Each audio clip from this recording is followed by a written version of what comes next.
The man god. The kind of character that both Doomsday and the Hulk would have problems facing off against. The scourge of the gods, of being made of the rage of a billion beings. This dude is an absolute hog. And I want to show y'all one of my favorite fights that this man has ever been in.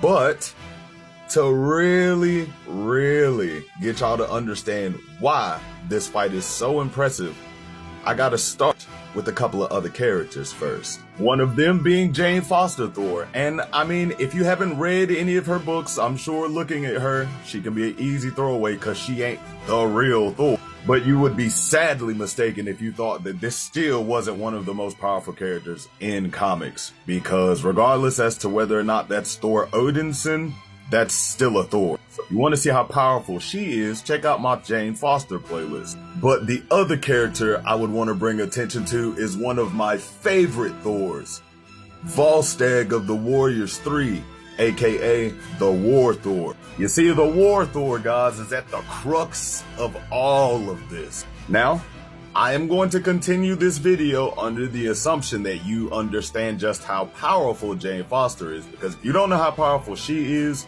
none of this will really hit for you. But I gotta assume the question is, why is Volstagg a Thor? Well, we found out in the Mighty Thor issue number 20. Volstagg was basically trying to help some elf refugees while they were in the fire demon realm. And while he's trying to protect these kids, he's ambushed by the Fire Nation.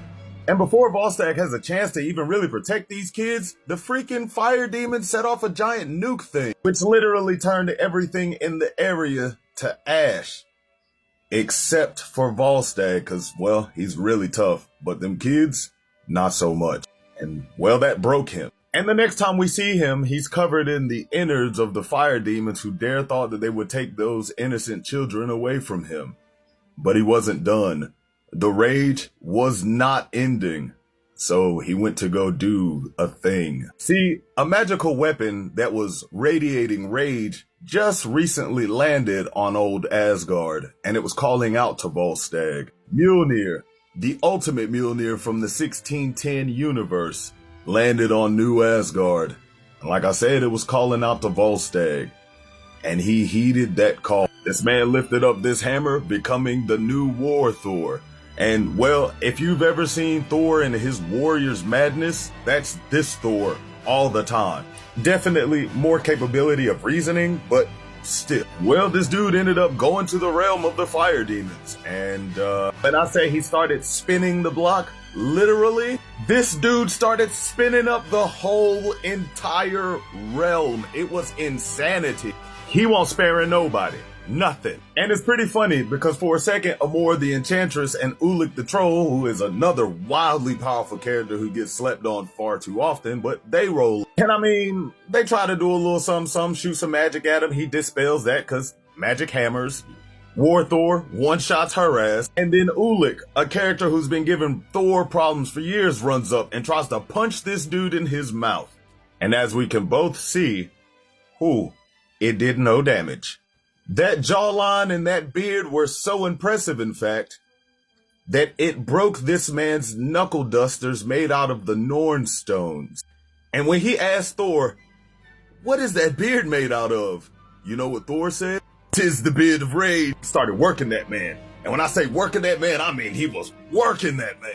Literally had bro running for his life. And had it not been for the fact that Amor at the last moment got up and teleported both of them up out of there, yeah, War Thor is about to do it to him. This is about to be his last days alive. And again, if you've been reading Thor comics for some time, you know that both Amora and this fool ain't nothing to play with. But yeah, after they dip out, he goes back on his rampage. "I am Thor of war, and I came here to run the fade with everyone." And well, that's when Surtur's daughter, Cinder, rolled up, and she was like, "Bruh, I know you don't think you about to just run my realm like this." And bro was like, "Ha! Yeah, I'm about to show you what time it is." And they do start running the fade, but I mean, this is Cinder, the daughter of Surtur, and though she is not as powerful, she's still more powerful than War Thor. He does start to get overtaken. That's until Jane Foster pulls up because she figured out that some crazy stuff was going on down here, and she's just like, "Nah, we not having all this." And Cinder's like, "Shawty, what you talking about? Yo boy done came down here and started tearing up my rail." And bro was like, And you know why, B. You know exactly why I'm here. And I'm about to show you and everybody else why I'm here.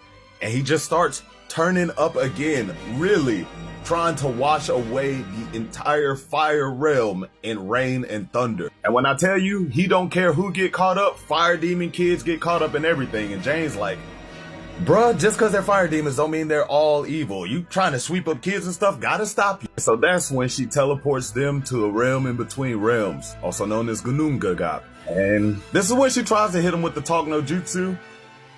But this is also War Thor. He ain't trying to hear none of that. And they just start going in.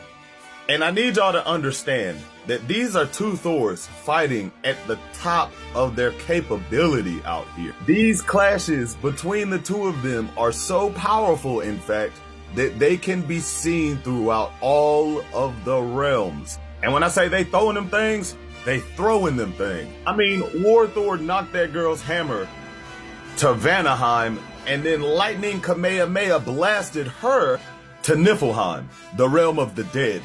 And it doesn't stop there. I was not kidding when I said that this battle can be felt through all the 10 realms. These guys are literally knocking each other through the realms. Jane had hit this man in his back and his face with the hammer. Then she reach out, take both the hammers, and was like, yeah, buddy, what's good with it? She goes to clang 2 enchanted hammers together, hitting this man with a massive energy blast, sending this fool from the realm of the dead through the realm of heaven and into Svartalheim. And she come down there floating because she thinks she won. She thinks she got bro subdued, so she throws the hammer away. Nah, bro, she didn't realize she was dealing with the War Thor. Bro held out his hand and was like, returneth to me my battle axe. That thing made a straight up U-turn, came back down, and started cracking up everything and everyone. When I say that this man was bringing the thunder, he literally had everybody out here like, oh my God. And Jane Foster goes to try to attack him again, and he starts to overpower her. Luckily for her, he gets hit in the back with one of Thor's rams. And that's when the unworthy Thor and Tooth Gnasher pulls up. And even the normal Thor can't stop this guy. This dude is incensed. Trying to beat this guy down is just not working for anyone.